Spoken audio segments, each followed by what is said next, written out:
Hi, welcome to Unit 6, Day 3. This is the example summary video. So in this video, we're not going to go over each problem because the work has already been done, but we're going to go over the general steps for each problem and review key aspects for this problem. So you want to watch this video if after watching each example or watching multiple examples, you're like, how I need to tie this all together.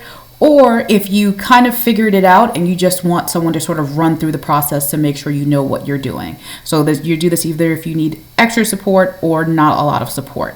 All right, so let's get started. The steps for all of these problems are the same. We are trying to convert from either mass to moles or moles to mass of the same substance.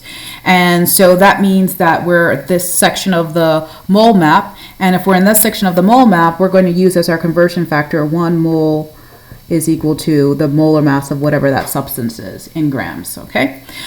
All right, and we need to make sure that in that case that our mass is in grams. If it's in kilograms or milligrams, we have to convert it by doing one of these two things. Okay, so that's sort of like a little bit of overview. Now, the steps are to read the problem, identify our given and find, then to map out a plan, so where you're starting with and where you're trying to end in the end, so mass to moles in this first example. Then to determine the appropriate conversion factor, since we're doing mass to mole conversions, it's going to be 1 mole of that substance is equal to its molar mass, which you would get from the periodic table. So like that 26.98 comes from the periodic table. If it's an element like a single atom like aluminum, it just comes straight from the table. If it's something like NH3, you have to calculate it, and that's my work for calculating the mass of NH3 using 14 for 0.01 for my nitrogen and then 3 times 1.01 for my 3 hydrogens. Okay, so that's that. So we've got our given and find, our plan, our conversion factor. We get that the number for mass from the periodic table. Then the next thing is to do our setup. So our setup always looks the same. You take your given, you multiply it by your conversion factor, which is actually going to come from this information, but set up as a fraction, and you multiply them together to get the find. So when I say that the conversion factor comes from this information, but you're turning this into a fraction, your fraction has a value that goes on top and one that goes on the bottom. You're going to determine what goes on top and bottom by the units you want to cancel out and the units you want to keep. So in this first example, we were given the mass of aluminum in grams. We want to get rid of that because we want to convert that given value into what we're trying to find, which in this case, moles. So in order for that to happen, our conversion factor must have grams of aluminum on the bottom. They must be opposite to cancel out, and then the 1 mole of aluminum on top. And again, these numbers and stuff will come from the conversion factor that you set up. All right, so you notice that they all kind of look the same. It's the given multiplied by the conversion factor, and then that gives you the find.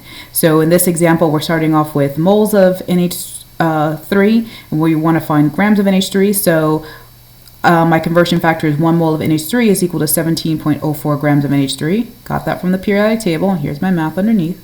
All right, so I'm going to take this information and turn it into my conversion factor. Since I'm starting off with moles of NH3 and I want that to cancel, I would put 1 mole, so that part of the conversion factor, the 1 mole of NH3, I would put that on the bottom there. And then the 17.04 grams of NH3 go on the top. So when we're doing the math, remember if you're multiplying fractions, you multiply straight across. So 0.39 times 17.04 would go on the top, and then 1 times 1 goes on the bottom. In the previous example, it was 14 times 1, because that's straight across, over 1 times 26.98. So the math here will be 14 divided by 26.98. Once you've done your math, then you go ahead and tack on the units that you want, which should be the units that are left, the units that didn't cancel out. So in this case, the moles of aluminum goes on top, and in this case, grams of NH3 is what we have left, right? And that should match what you're trying to find. So in this first example, we were trying to find moles, so our units should be in moles. And in this example, we were trying to find the weight, which is the same as mass in this case. So we would put that as grams of NH3. Final key things, if you look at problem number 4, for example, the mass that we were given was given to us in kilograms. Your mass in order for this conversion to work, must be in grams. And the reason why it won't work is because if this was kilograms on top and you had 18.02 grams of H2O, which we got that from the periodic table, on the bottoms, kilogram and grams don't cancel out. They have to be the same exact units. So your units for mass must be in grams.